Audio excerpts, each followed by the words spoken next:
Hello നമസ്കാരം. Big boss Malayalam season 7 ഇന്നലെ നമ്മുടെ ബിന്നി ജിസേലും ജയിലിനകത്ത് വെച്ചിട്ട് സംസാരിക്കുന്നുണ്ട്. അതായത് നമ്മുടെ അനുമോൾക്ക് ആര്യൻ്റെ അടുത്ത് ഒരു ക്രഷ് ഉണ്ട് എന്ന്. ആ സമയം അനുമോൾ അത് നിഷേധിക്കുന്നുണ്ട്. ആ സമയം ശൈത്യയും അങ്ങനെ പറഞ്ഞിട്ടുണ്ട് എന്ന് ബിന്നി പറയുന്നുണ്ട്. സത്യമായിരിക്കോ? പക്ഷേ ഇതുവരെയായിട്ടും അങ്ങനെ ഒരു ക്രഷ് ഉള്ളതായിട്ടൊന്നും തോന്നിയിട്ടില്ലേ. പക്ഷേ അനുമോള് ആര്യൻ്റെ അടുത്ത്, അതായത് ആര്യനോട് ഒരു സ്പെഷ്യൽ ആയിട്ടുള്ളൊരു കൺസിഡറേഷൻ ഉണ്ട് കേട്ടോ. അതൊരു കോംബോ പിടിക്കാനായിട്ട് അനുമോൾ ട്രൈ ചെയ്തതാന്ന് തോന്നുന്നേ. അനുമോൾ മാത്രമല്ല, ആര്യനും ട്രൈ ചെയ്തിട്ടുണ്ട്. രണ്ടുപേരും ഒരുപോലെ ഒരു കോംബോ പിടിക്കാൻ വേണ്ടിയൊക്കെ ട്രൈ ചെയ്യുന്നുണ്ടായിരുന്നു. എന്നാലേ അനുമോൾക്ക് ആര്യൻ്റെ അടുത്ത് ലവ് ആണെന്നോ മാരേജ് കഴിക്കണമെന്നോ അങ്ങനെയൊന്നുമില്ല കേട്ടോ.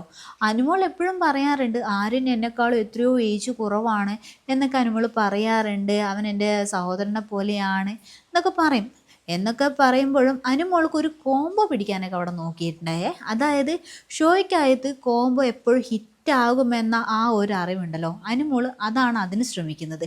അതാകുമ്പോൾ അനുമോൾക്ക് പറയാമല്ലോ നിർവചിക്കാൻ കഴിയാത്ത ഒന്നായിരുന്നു ആ ഒരു ബന്ധമെന്നൊക്കെ. പിന്നെ അത് എൻ്റെ അനിയനെ പോലെയാണെന്നൊക്കെയാണ് പറയും. അതുപോലെ പ്രേക്ഷകർ തെറ്റിദ്ധരിച്ചതാണ് എന്നൊക്കെ പറയാം. അങ്ങനെയുള്ള രീതിയിൽ കുറേ ഒരു മൊമെൻറ്റ്സ് ഒക്കെ ക്രിയേറ്റ് ചെയ്യാം. തമാശകൾക്കൊക്കെ ഒരുമിച്ച് നിൽക്കുക, ഗെയിമിൻ്റെ ഭാഗമായിട്ട് നിൽക്കുക എന്നൊക്കെ കരുതിയിട്ടാണ് ഇങ്ങനെ ഒരു കോംബോ പിടിക്കാനൊക്കെ ശ്രമിക്കുന്നത്. പക്ഷേ അങ്ങനെ ഒരു കോംബോ പിടിക്കാനായി ശ്രമിക്കുന്ന ഒരു കാര്യമുണ്ടല്ലോ, അനുമോൾ അങ്ങനെ കൂടുതലായിട്ടൊന്നും എക്സ്പ്രസ് ചെയ്യുന്നുമില്ല കേട്ടോ. എന്നാൽ ഒരു സമയത്ത് അനുമോൾക്ക് ആര്യൻ്റെ അടുത്ത് സംസാരിക്കുമ്പോൾ ഒരു നാണമൊക്കെ ഉണ്ടായിരുന്നേ.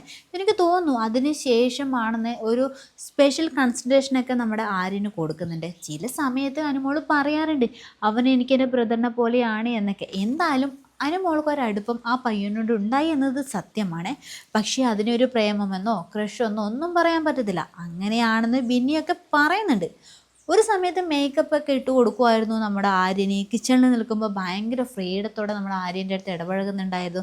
അങ്ങനെയൊക്കെയാണ് അനുമോൾ ഉണ്ടായിരുന്നത്. പിന്നീട് അത് ആര്യൻ ജിസേലിന് വേണ്ടി സംസാരിക്കാൻ തുടങ്ങിയപ്പോഴേക്കും അതൊക്കെ മാറിയേ. അതിനുശേഷം ആര്യനും ജിസേലും നല്ല ക്ലോസ് ആയതോടുകൂടി അനുമോൾ കുറേ കൂടി മാറി. പിന്നെ അനുമോൾക്ക് ഭയങ്കര പോസസീവ്നെസ് കൂടിയേ.